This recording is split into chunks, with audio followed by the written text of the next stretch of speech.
Hi, my name is Zephyr Wildman. I'm going to offer you some more information about a pranayama technique called Nadi Shodhana, alternative nostril breathing. In this pranayama practice, we're connecting to three of the nadis. These are the main nadis that govern the mind, and they're the primary lines that travel down the front of the subtle spine. Where they cross, they make a little chakra. So quite interesting. Us yogis are really interested in the subtle aspects of the chakra system. So these three nadis really are important in our pranayama practice. We have our left channel, which is Ida. Our right channel is Pingala, and the central channel is called Sushumna.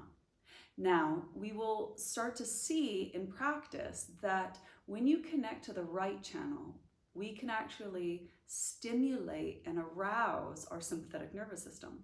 When you connect to the left channel, we can calm and ground our parasympathetic nervous system. So you'll start to see also that one nostril feels more dominant than the other. And this is actually looking at Swara Yoga. So this is working with the natural biorhythms of the body. Every 90 to 120 minutes, this nostril dominant changes, and it affects the nervous system. It affects the quality of energy. It affects your mind. It affects your emotions, mood, and outlook. So this really starts to refer to the gunas. The gunas are those mental, emotional, and physical attributes of everything in nature. We have on our right side Rajas guna, which is active, stimulating, obsessive. It's about movement, that fire element. Whereas on the left side, it's about this heaviness, dullness, restful state, calmness, in that inertia state of tamas guna. The central channel is connected to sattva, balance, harmony, equanimity. So when we look at doing alternative nostril breathing, what we're doing is actually clearing the pathway energetically from the right or the left, any debris, undigested information, whether it's physical, energetic, mental, emotional, that we can actually just help dissolve, calm, purify, and inspire to eventually rest in that kind of wholeness, completeness of all three working in unison together.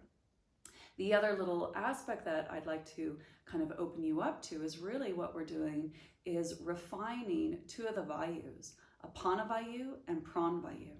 So the inhale is associated with pran vayu, that receiving of vital force, that ingesting oxygen, air, but that energy that animates life.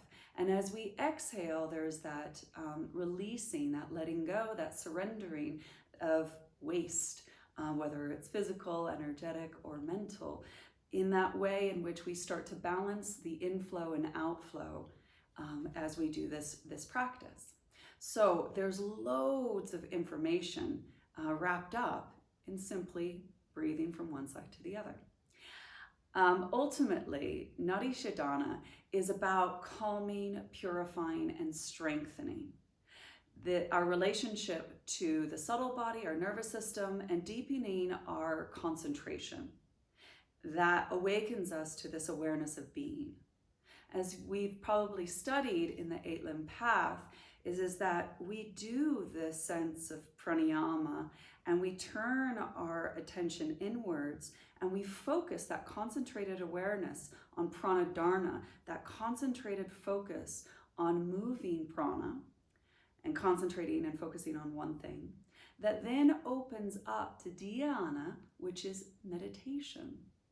And in meditation, where we let go of the technique of concentrating as we become so absorbed, we awaken to samadhi, that absorption, and that oneness, that wholeness. Sometimes we get there, sometimes we don't. We get we rest in meditation. Sometimes meditations are great, sometimes meditations are not so great, but they always will serve to actually reflect what we as the yogi, the adhikara, the competent student, that is going to take these principles and use these principles when we're faced with an obstacle, a situation of sensation arising and falling as an opportunity to learn about ourselves and the reality of all things. So whatever surfaces from these practices, you use these tools to be able to navigate with greater skill and embrace and create a little bit more breathing room to whatever surfaces in that practice of vairagya,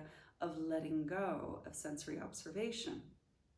But it does help having some context to maybe what comes up, how it comes up, why it comes up, and looking at how we create a sense of harmony. So, regards to the instructive technique, we do Vishnu Mudra. And Vishnu Mudra is taking your index finger and middle finger into the palm. So your thumb is going to rest on your right bridge of your nose where the cartilage is, that ends, and then you can close your nose. And then the ring finger is going to rest on the left side. Now, if you can't bend your fingers, it's best to actually rest your fingers to your brow and then place the thumb and ring finger on the bridge of the nose. If you're able to tuck your fingers in, you're able to rest those fingers along the bridge. I would recommend keeping your fingers on your nose as you do Nadi Shodhana, instead of flipping your hands and creating unnecessary movement. And also the tendency is you kind of hit yourself and you disturb the more subtle aspect of manipulating the flesh and the subtle aspect of the airflow coming out.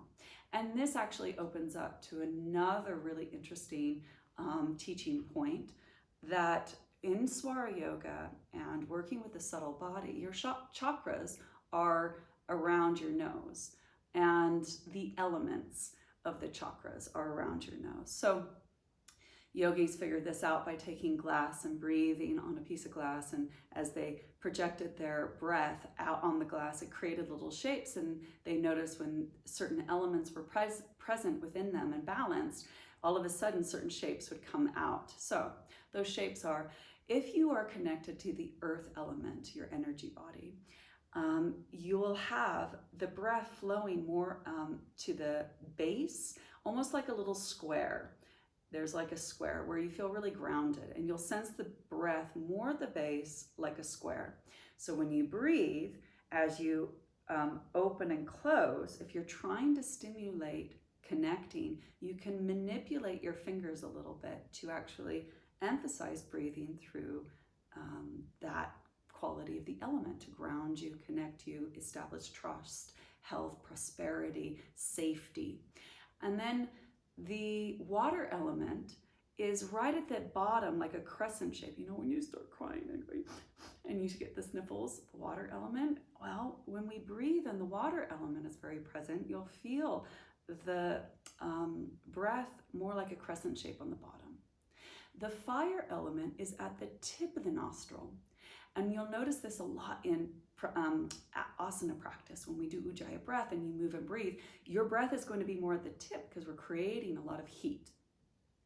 Whereas the air element is going to be more at the outside. So when we do pranayama, like Nadi Shodhana, is what we're trying to do is really connect to the air element, to really open us up to that quality, creating healthy channels in which prana can flow and communicate its intelligence, its healing potential, and its inspiring energy to areas. So you'll feel more of the breath on the outer nostril.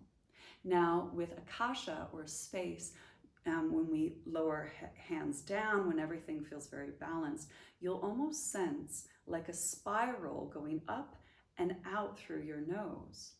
So it's really interesting, the little subtle aspects. So hence why we use our hands. However, I didn't like using my hands for about 10 years. I hated touching my face. And I would just rebel, and I'd just do a mental Nadi Shodhana. And I would concentrate and direct the prana in alternative ways and connect deeper in. And then I started feeling a little bit guilty because my teacher called me out, and I just was like, oh, okay, I should figure out how to like this, touching my face. So I started doing it, and I became used to it, and now it doesn't bother me. And then I did a workshop with Panaji from the Himalayan Institute.